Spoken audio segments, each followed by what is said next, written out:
Hello, welcome back to the CashPT Lunch Hour podcast. I'm your host, LeBauer, and today my special guest is Chris Finn from Par for Success Physical Therapy in Raleigh, North Carolina. Chris, welcome to the show. Appreciate you being here.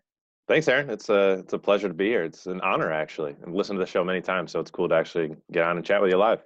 Awesome. Well, I think we met in person a few years ago at CSM, and you had contacted me a year or two before that, I think, when after you had started your practice. And so it's been a few years Yeah, that definitely. I've kind of known you and followed what you're doing. Can you just share a little bit about what are you doing right now? About your clinic? What makes you guys unique? Yeah, I think the probably the thing that jumps out to most people that's unique is we work with golfers. So we've really niched down, and that's our niche is about 98.9% golfers. Mm-hmm. It's really I started out of the back of my car. I learned quickly out of school that I was not a good employee. We're in the Triangle area, so I worked at a local ACC university and tried to refer a patient to the enemy. That didn't go over well. So long story short, realized I needed to do my own thing. Right. So really, I had a passion for golf at that point. Down here in North Carolina, we can play all year round. So Mm-hmm. there really wasn't anybody I felt like doing it well. So I put a table in the back of my car and just started pounding pavement to all the different country clubs around and, bands and trying to grab anybody possible to let me work with them. Treated for a little while a couple locker rooms at country clubs, and that was I guess 6 years ago at this point. Okay. And now we're a couple locations down there. We went from there. My first location was actually a 20 by 20 shed on a driving range. It's nostalgic when we look back at that, but we opened up in our current location. I guess it was 2015, 16, beginning of 2016. So where we have a kind of a full performance centers, so we have a full gym, about 6,000 square feet. And then we also have from a PT perspective, I've always been 100% cash, didn't want to get involved in the whole insurance game. Mm-hmm. So it's kind of we've got those two elements. And then our business also, we have a very large kind of virtual. So we do a lot of training with people around the world. And then a lot of, having our physio background, obviously you're limited somewhat what you can do to people outside of state lines, but kind of helping to drive them to the right practitioners near them. Awesome. So right now you've got 2 locations or 3 locations? So we've got 2. So we have our main location. It's kind of our hub here in Raleigh, and then we have kind of a satellite location in Holly Springs, if that means anything to anyone who knows North Carolina, at a country club down there. Okay. So. And then you've got it looks like about 7 or 8 employees, some other physical therapists, performance coaches, et cetera. Can you give us a rundown of like how your business is structured? Yeah, so we have so we've got I have another full-time physio, and then we have 2 full-time strength coaches, and then I would say that's kind of our core treatment team. And obviously we have director of operations, your front desk staff. We have one staff member who does that for all of our in-house, so physical therapy and kind of fitness members, and then we have another one that does that for all of our virtual team. And then we have some part-time help in terms of videos, YouTube, all kind of the media creation, all that sort of stuff too. So wow, right on. Yeah. And then let's see. So you started by yourself. You built it up decent. I mean, was it slow? Was it fast? It always feels slow, doesn't it? Yeah, right. You're like, shit, this is taking forever. I know. So I started. I think just to give people concepts, like if they're listening, they're thinking of going out on their own. I left my full-time job, went to a private practice, and then basically over the course of probably 10 months, went from working full-time, so 50 hours, a normal 50-hour week, kind of with paperwork and all that sort of stuff. And then I would see people, after hours or before hours, because I work a split schedule, some days late, some days early. From there, my next step was I stopped taking lunches. So that gave me an extra hour in the beginning or the end of the day. And then I would say within a year, then I started going down to, I would drop to 30 hours a week so I could do more on my side. And then I probably did that for 3 to 5 months. And then I actually walked away from the steady paycheck and I took up, went to 2 nursing homes, did some PRN work. It's a dark time in my career, Mm-hmm. but it's doing what you need to do to, you're hustling, to do what pay the bills. I might have had somebody at 9 a.m. So I'd go get 3 hours of PRN work from, 6 to 9, go to my location, see somebody for an hour, go back out to the other nursing home for 2 or 3 hours, come back, see 2 people. And, I had my first kid was born. My wife's a school teacher. So you do what you need to do. I think when you believe in the dream and you're passionate about it, and, to go from there to where I am now, where I treat maybe 10 hours a week, kind of team that we have, that was from there to now, just about 6 years. Yeah. Wow. Yeah. So you got to eat dirt for a little while, right? Oh yeah. I mean, For a so little tell while, you got me, to eat it. why was that worth it? Why was it worth you? Like, who is the enemy? Why was it worth you leaving this steady paycheck to go eat some dirt for a few years? Well, I think you and me are the same here too. It's when you see something that can be done a better way, you want to do it. You don't want to have to ask permission for 3 people. The catalyst for me was I proposed basically my business model to the healthcare system I was in, offered to do it after hours, and was going to donate half of what I made back to the inpatient side of the hospital. Mm-hmm. They told me to climb up another tree. It'd never work. Uh, for me, that's okay. Let me show you. So I think that was some of it. I think the other is just the frustration of, I was seeing 20 people a day, and they weren't really getting better. I wasn't working with necessarily the population that I was motivated to get better. They weren't as fun to work with. They'd come in and complain to me that they weren't better, but they didn't do anything at home that I told them to do. So it was really I wasn't happy going home, right? So I wanted to find that active individual who was as engaged as I was. And I wanted to do things the right way that I felt, and I have no problem putting in the work to do that. And that's kind of become the basis of our differentiator to this point with a lot of the research that we do in the golf performance world, and figuring out what's right, what's wrong, what actually works. And I don't know, I just, if we talk about like core values, and, my core value really is, I just believe in better. I think things can be better. I think people can be better. And I enjoy challenging the status quo to figure out how do we make it better. Right. I figured out that's what excites me in the morning. That's awesome. What makes you different than the person that was working next to you at the hospital or at the old job? Like, what's the difference between what you are doing and what other people seem to be doing or satisfied doing or not? I don't know. Like, what's the difference maker? Like, I don't know. I think part of it's got to be innate. Like, I remember going to like those big staff meetings, and I'd be getting all fired up. Like, what do you mean? We're not productive. I'm at 98 to 110% productive. But some people would just be totally cool, seeing 4 people. And if they didn't get better, that was cool. They had other priorities in their life, or, that fit their mentality. For me, if I'm not constantly challenging myself, getting better, and that bores me. I think I get bored easily. I think that's the other thing. From an entrepreneurial side, once I figure it out, I get a problem, I figure it out, I'm bored. I want to move on. And so I think that just wasn't being satisfied from an internal standpoint. I went home and felt like I just kind of wasted 8 hours of the day, and all I could look forward to was getting out of work to go do something else. Now when I'm at work, it's like, oh shit, I gotta leave, man. It's only been 12 hours. What do you mean I gotta go? I'm really enjoying this. That's a good sign. Like when you're like, when your family's like, you need to come home and be with the family, you're like, oh, I gotta, I don't have a job anymore. Yeah. Well, that's my wife, we have 3 kids, we were talking about a little earlier, and I have a curfew. Like, I need to be home at 6:30. I legitimately have had to make those choices, like intentionally, to say I'm going to be home for dinner 4 to 5 nights of the week, and dinner's at 6:30. So if you want to work more, well, you got to go in at 4:30 or 5 in the morning, or whatever time you need to go. So I don't know. There's just when you find what you love to do, it's, I always thought it was corny. People say it doesn't work, but it really doesn't feel like work. You work 12 hours, you're in the car going home, and your mind's still going and excited about it. You can't wait for the next morning. Like, that's how you kind of know you're doing the right thing for you. Yeah, that's awesome. What are some of the other things you're doing to, like, well, I guess let me say this. I think, like, I believe, like, people talk about work-life balance, right? It's probably mostly because they hate their work and they want to enjoy their life. Yep. For you and me, it's more of a mix. It's a work-life mix. It's like, love work and love the other things. So what are some of the things that you do, like as a father, to other than, okay, I've agreed to be home at 6:30 for dinner. Yeah. What are Yep. some of the other things you're doing to make sure that not only your work's getting your attention, but your family's getting your attention?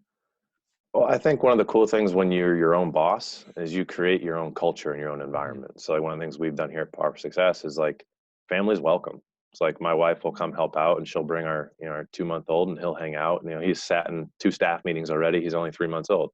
Yeah. If our kids are off, they want to come hang out. Or I think there's an opportunity as a parent in that when you're your own boss you can bring them in and say, my son wants to go for ice cream. It's like, okay, that's $3.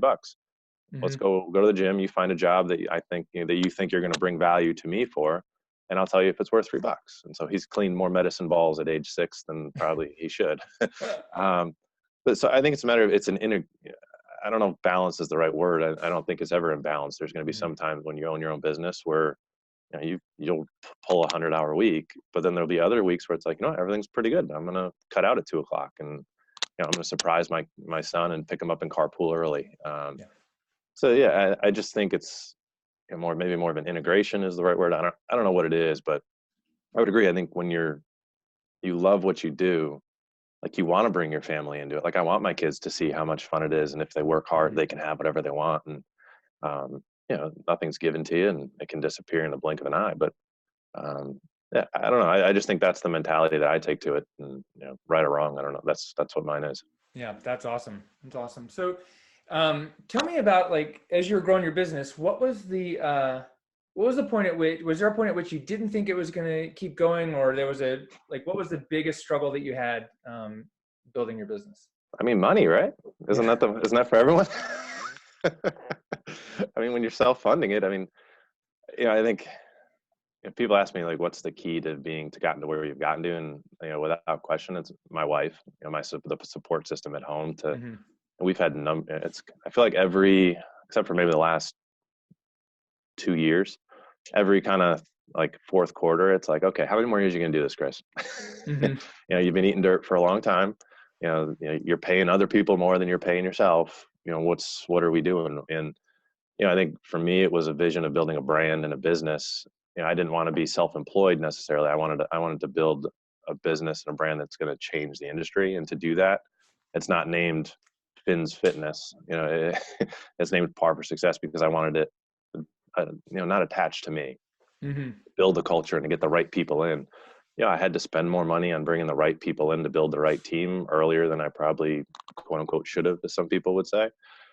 But that's paying off extreme dividends at this point. It's just every year the growth goes up, the bottom line goes up in terms of the more margins. And so to me, that's been the hardest, is managing how long do you continue to not pay yourself to a degree. Right. It's one of the lessons I probably wish I learned earlier. Is a great book that I love, Profit First. I don't know if you've read that book, Mm-hmm. but just basically forcing yourself to build your own payment into it as an expense, and that it's not okay to work 100 hours a week and not get any money for it. Right. So I think that was probably one of the toughest lessons I learned. That if I could go back or give advice to somebody starting out now, it'd be like, figure out how you force your business to be efficient from a financial standpoint. Because if it isn't efficient financially, yeah, it's gonna. I don't care how much you love it. If at the end of the day you gotta go into the cookie jar, the change drawer to see if you can buy a beer at the end of the week, Right. that's a problem. How did you go about doing that? Was it working with a bookkeeper, accountant, or figuring it out yourself, putting it on a spreadsheet, something? Yeah, I think a lot of it was just honestly reading. Mm-hmm. I have an accountant and a bookkeeper, but I don't think you can rely on them. It's your responsibility as a business owner to figure out what's efficient. So really, I think for me, it was figuring out what my KPIs, my key performance indicators were, and that I think the problem I ran into is we grew so much. It was, more money's coming in. That means I can spend more. Mm-hmm. And without really taking a look at now, where I look at, on a monthly basis, for every dollar that comes in, how much did my PT cost me? How much did my fitness staff cost me? My revenue producers versus my non-revenue producers. And it doesn't matter if I had my best month by 25%, if my efficiency went down by 30%, wow, that's not good. So it's being able to catch those problems earlier on. Mm-hmm. So that's honestly, it's been a lot of trial and error. And I think my accountant was the one who put me onto the Profit First book. And that was kind of pretty eye opening. And, you can go with like Coursera. You could take an accounting course at, the Wharton Business School for like $75. I mean, there's Right. so many resources this day and age, like that you can self-teach yourself. I think that's a side that a lot of the PTs or the fitness people that I talk to that are trying to start out, they have no concept of how to run their books and the difference between the cash accounting versus accrual accounting, all that Mm-hmm. sort of stuff. Yeah. And that's No, important. that's important. So, what are the KPIs that you look at? What are they, whether it's for yourself or for your staff? What are the big indicators that you're looking at? Yeah, I think, if we talk top line, the number one I look at is what's my net. Mm-hmm. I have kind of I think industry standard for PT clinics, I think when I looked 2 years ago, was like 9%. So my goal is to be 3x that. Like a So 9% profit margin. correct. So my goal is to be at least 3x that. Mm-hmm. So that's like my top line. And then I say, okay, did I hit that? Yes or no? And then basically my goal for my other KPIs is that it then tells me the story of did I hit that or not? Mm-hmm. And so some of the main ones that I'll look at will be I guess there's a staff efficiency one. So I'll look at for every dollar that came in the PT realm, how much did I pay my PTs? For everything that came in the fitness realm, how much did I pay my fitness people?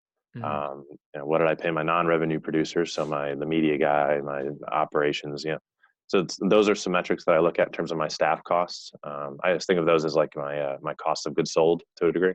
Yeah. Um, and then I like to look at from my marketing standpoint, I look at basically my 30-day return on lead acquisition versus client acquisition. So for every dollar I spend, how much, or for every client I get, what was my cost for that?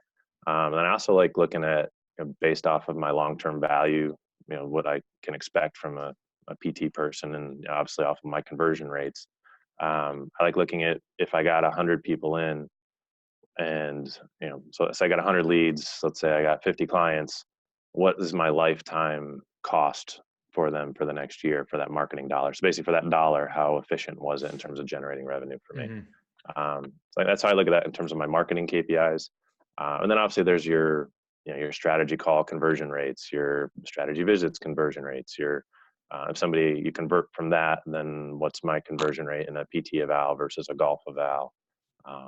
So I think all of that together, then that tells me the story where I can look and say, hey, it was a great month from a money standpoint, but actually there's some problems down here that I probably need to look at addressing before it actually becomes a financial problem. Mm-hmm. Mm-hmm. Right on. And what about like when you're evaluating your staff or therapists, like what are some of the numbers?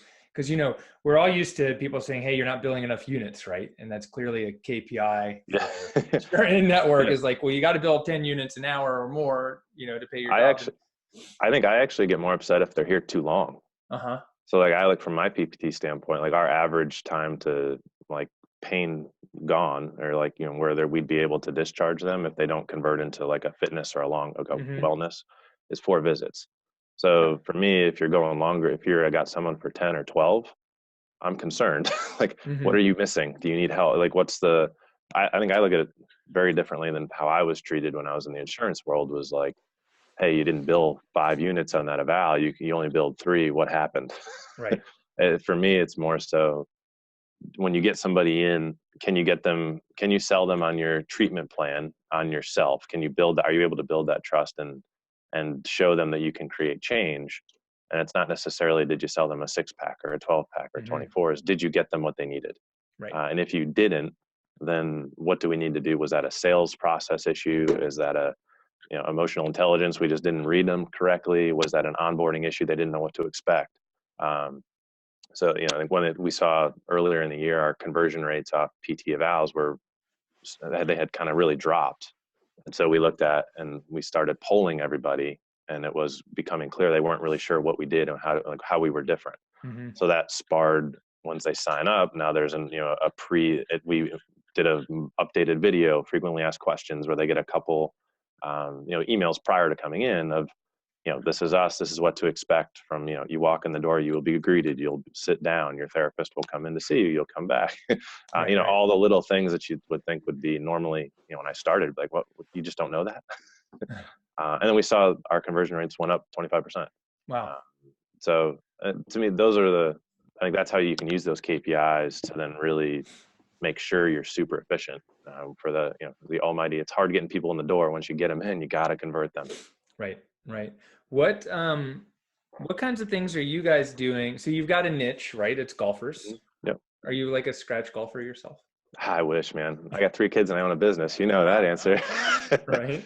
No, before I started, I was down to I'm a single digit, but scratch would require me either selling my children or the business. So Right. Well, I lose single digit numbers of balls each time I play. that's how my father keeps score. He goes, Yeah. if he finds more balls than he loses, Right. he wins. Right. I'm tracking how many balls I find and lose. So Exactly. you've clearly got a passion for golf. You've created a niche out of it. And I would say clearly it shows that if you niche down, a lot of people are afraid of doing that. That was one of the hardest things to do, was to not take everybody. Yeah. Yeah. Do you turn people away now, or was that only something that was happening in the beginning? In the beginning, I think you got to take whatever you can. I did consulting for a baseball academy. I think you got to take what you need to get you up and running. But at this point, we had somebody. One of the children was a golfer, so they were coming in to see us. Their sibling was a high level soccer player. Mm-hmm. He said, "Well, do you do soccer too?" And I think it's just, to me, I'm honest with people. I say I could certainly look at her. We can probably help give you some ideas, but a mile down the road is the top soccer performance facility. Mm-hmm. Why don't I know the owner down there. Let's coordinate. I think you should bring her down there. You'll have a much better result. And then, we'll see your daughter here and the golfer, and people appreciate that. And I think that's an important part, especially in the cash world. If somebody really, really wants to use their insurance, find somebody for them to go see, because that will come back to you in a positive way. So, right. Yes, I think at this point, we really will see our niche as golfers, and we see a lot of complicated cases that our friends of golfers that we work with who they've failed 3 other PTs and will come. But like I said, 98.9% of people we see at this point are golfers. Yeah, that's awesome. Do you find that's the thing that allowed you to be successful as a cash practice, or was that just like a byproduct? Going to the niche. Yeah. I think that was what allowed us to be successful, honestly, because I don't have to compete with the Pivots and the UNCs and the Dukes and all the big medical systems, because they come to everybody that comes in. They're intrigued. Oh, you're a golf PT? All you do is golfers? Well, yeah. Well, then, okay, I'm willing to pay you $200 to come see you. So I think you provide perception's all that matters, right? So if they perceive you as the expert in what they are passionate about, I don't say money's no object, but money to a degree doesn't really matter. It's I know you talk about this all the time. It's the value. You're not selling them on a cost. You're selling them on an investment. Right. And so I think when you're passionate about a specific niche and they see you as the answer to the question and what they love, we're not right for everybody, and we make that clear. But I would say if we had 5 strategy visits come in next week, if 3 of them were right, they're going to end up here. If the 2 were not, we're probably going to refer them somewhere else. They're not going to kind of walk out and disappear. We're going to say, you know what, I don't think this is right for you. I think, but there is someone down the road would be really good, or that sort of a thing. That's awesome. Are people reciprocating on that? Are you getting referrals from other therapy practices where they're you need to go to the golf guys? Yeah. So we get a lot post-op, if they've gone to their insurance based thing, and they want to get back to golf, kind of that transitional, hey, go see, these guys, they're physios, but they can get you into that next level. We get a lot from that standpoint. We get a couple doctors that'll send, I got a high level golfer that, go see them. But so they definitely happen here and there. We certainly aren't keeping the lights on with those referrals. Yeah. But they definitely do happen, and there's a good kind of rapport back and forth that I think is important. Yeah. So what are the top ways that you are generating new patients? Is it just working with golf professionals, country clubs? Is it some kind of online marketing, something else that you're doing? Yeah. So I think to me, there's kind of 2 sides of our business. We have the in-house side, and we have our virtual side. The virtual side obviously is digital. The in-house is going to be, it's a lot of, so basically finding where our ideal clients are. So we actually get a lot of ideal clients from a lot of local Orange Theories, Mm-hmm. who they're active individuals, and they'll come in because, I mean, I call Orange Theory, it's kind of like white collar CrossFit, right? No Yeah. barbells, but they do lots of stuff that are going to hurt people.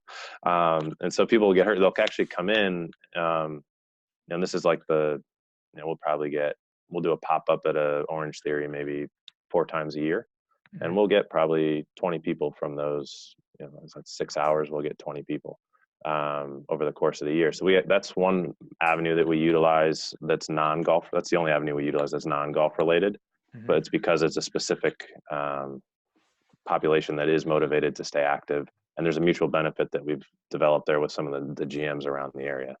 Like I said, that's about 2% of our PT work. Mm-hmm. The most of the others is going to be basically identifying who are the golf pros in the area who are motivated to teach and the outcome of their teaching. So basically, who are the pros that their paycheck is solely based on teaching lessons?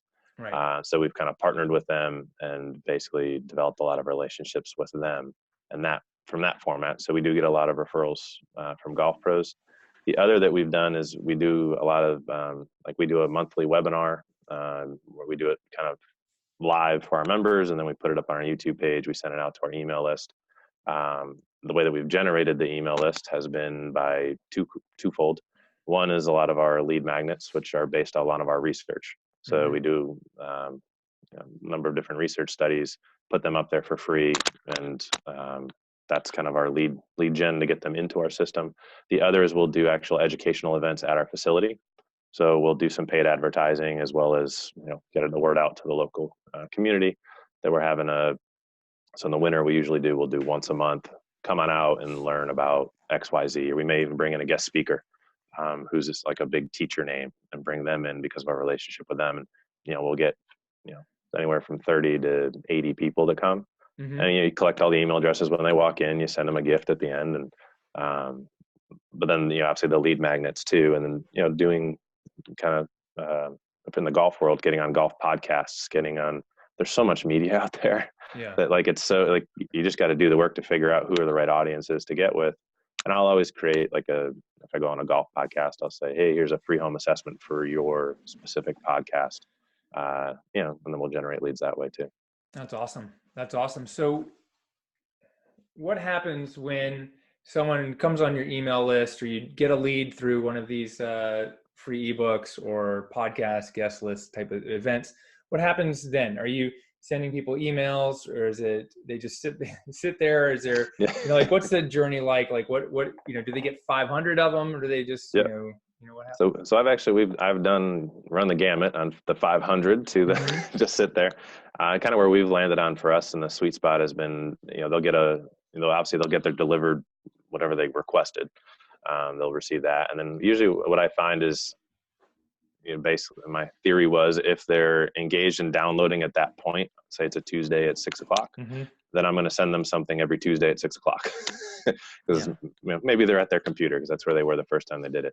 So we've gone down to basically once a week where we'll email them. Actually, there's a great book, The Story Branding, I think it's called.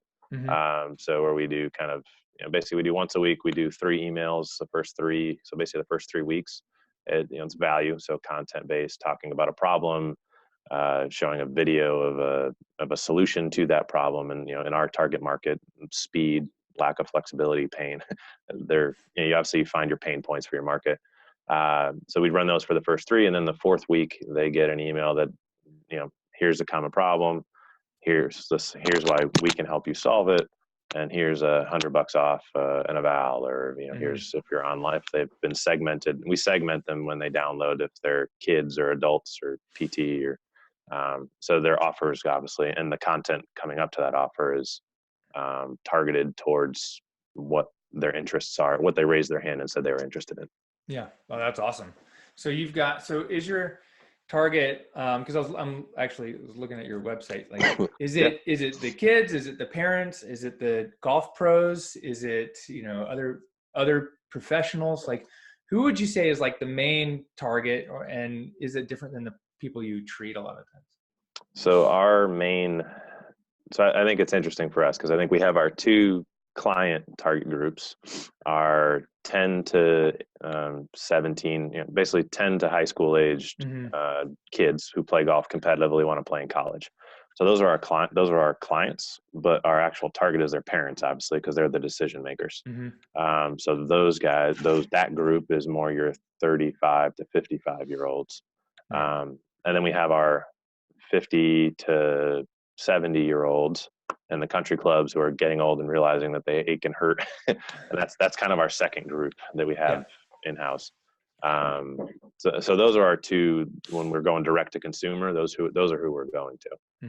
Now we do also market to golf professionals and fitness professionals from the sense of our research. We get a lot of referrals based off of people who really like what we're doing. And they're like, hey, I want my person to work with you. So you can help me get better results from them. So we get that too, but our targets are definitely the kids and then the kind of 50 to 70. Awesome. So tell me more about your research. Are you doing are you just doing stuff with the patients that come through, or are you bringing in people for like research studies? What are you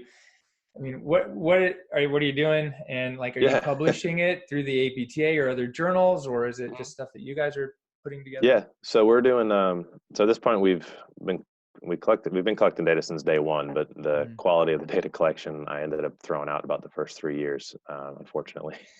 But basically what we do is every time somebody comes in, we have a standardized assessment that we do with everyone. And then we have, with our membership, 3 times a year, we do what we call test week. So we retest everybody in the facility. So over the course of the last 3 years, we built a database of longitudinal data of over 1,000 golfers. So from that, we've been able to determine, all the intra-related reliability of all the testing.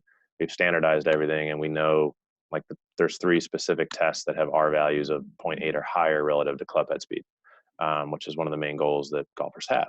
We're also collecting data on all the mobility elements. So, anybody over 50, a guy over 50, 50% of them are going to fail at least 2 of the 4 main rotary centers. So that's going to cause problems with them turning in the golf swing. So that we have that kind of that whole database that we've done, that's allowed us to establish normative values on club speed and all the other power tests. But then we've also done, randomized kind of trials where we did a 6-week trial. We basically took our membership, we broke them for 6 weeks randomly into 3 groups, and we did a test looking at eccentric flywheel training.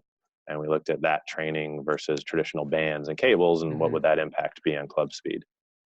We did another 6-week study on, there's a overspeed training with swinging sticks, and we did a follow-up 8-week study on that, trying to find kind of the ideal, blending physio in terms of what's the lowest amount of load we can put on tissue to prevent injury with performance, and how can we do that while still gaining the greatest outcome in performance. So we have kind of 2 ways we've done it. We've done true trials, which we can do because of our membership.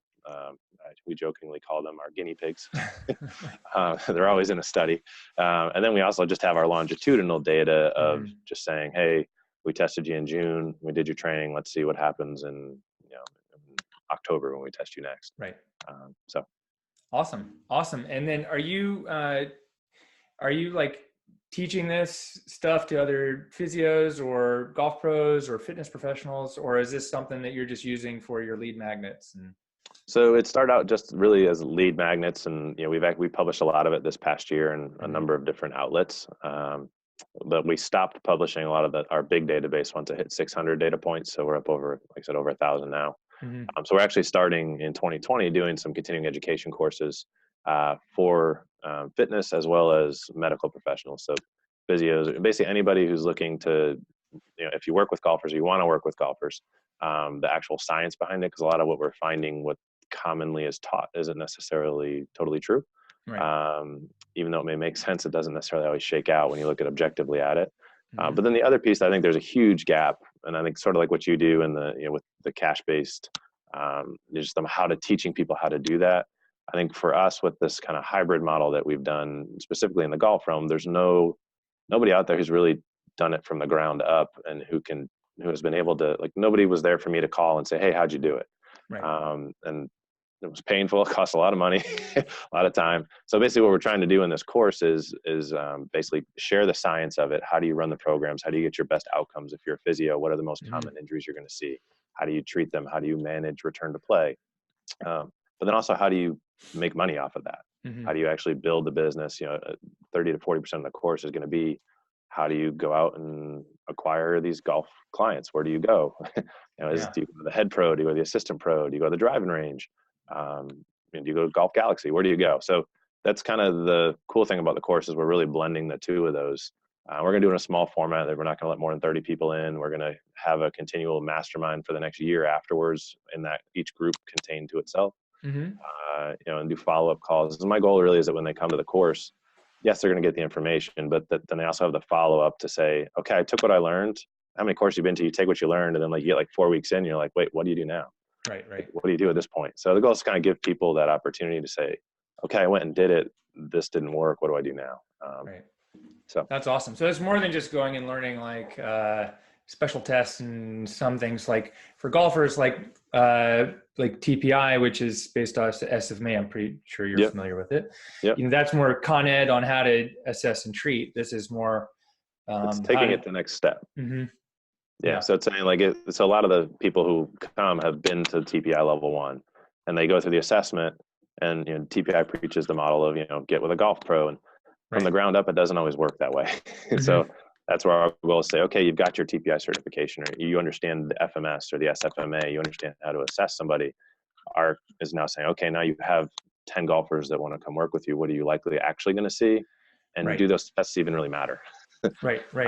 Some of them matter a lot, and some matter not as much. So yeah. What are the common misconceptions or tests that you've seen, or exercises people are doing with golfers specifically, that you've found don't really work? And is there something different that you guys have been using? Yeah, I mean, I think in the golf world, everyone tries to make it look like the golf swing. Mm-hmm. Don't do that. I think really when you look at, if we're trying to drive performance increases, squat, hinge, push, pull, those still are going to be your best ways to improve the athlete's ability to produce force. I think from a speed perspective, we found a lot. So like, for instance, with adult golfers, triphasic based training actually outperforms traditional training by 60% in terms of club speed outcomes. Wow. But that's flipped on its head if we talk about kids. Mm-hmm. So understanding who you have in front of you and which type of training is going to be the most beneficial. I think there's a lot of movement tests out there for golf that really end up being unnecessary. The big 4 that really matter are, can you rotate your head, your shoulders, your spine, and your hips? Right. Those are your 4 rotary centers. If you can't rotate one of those, nothing else really matters. Fix that first, then you can worry about all the cool stuff after that. Yeah. I think a lot of it, honestly, is it's not as complicated as I think sometimes it gets made out to be. And from a physio perspective, understanding how you can address a golfer and assess them simply, but then also understanding what's going to come next for them. And golf is a power sport. You go from 0 to 120 miles an hour in under a second, and that's a ridiculous acceleration profile.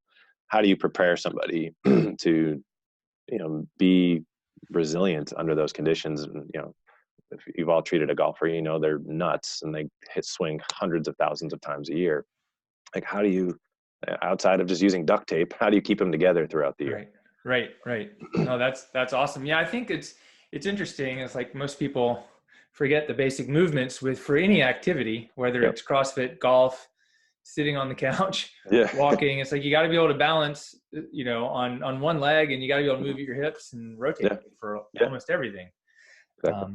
That's really awesome. Well, Chris, is there anything else like that you think that if someone's working on starting a practice, or they're trying to get they're in a practice, but they're working on growing to the next level, whether that's hiring more people, opening a second location, is there any one thing that you've encountered that you think would be good advice or helpful for somebody in, talking to yourself 4 or 5 years ago?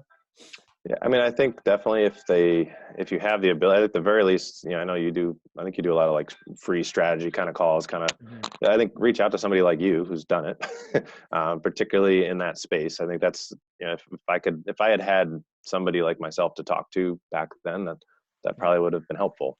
But I think at the very least, before even going into the logistically, how are you going to implement it, understand yourself and what you love and what makes you tick. And if, if being your own boss, kind of doing things your own way is what's going to get you up at 4:30 in the morning, and you'll still be excited at 8 o'clock at night, then you should probably do it. And it's going to be hard. I think sometimes people think it's like a linear, progression. I think a lot of times the downs are lower than where you started sometimes. My wife and I joke and call it the bipolar, entrepreneurial bipolar depression, where you're extremely excited because you just made a deal. And then a day later, you're like, oh my God, this business is never going to work. Right.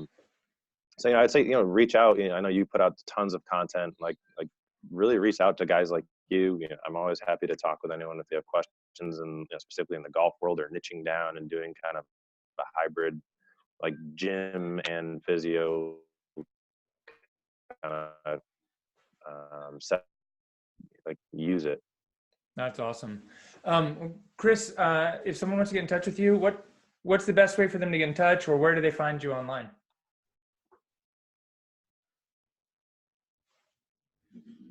Yeah, so I think our handle is just at Par for Success, PAR the number 4 Success, and that's the same for Facebook, Instagram, Twitter. We're active on all of those pretty much daily. I'll give my email out. It's just Chris, CHRS at par4success.com. If anyone has any questions, they can always reach out to me there. And obviously our website is par4success.com. If you guys are interested in checking out the research or anything there, it's all there for your taking. So.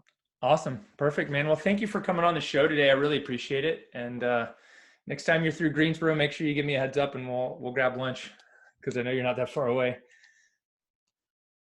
Yeah, for sure, man. Yeah. Awesome. Well, just about an hour down the road. I know. Well, for the CashPT lunch hour, this is Aaron LeBauer and Chris Finn.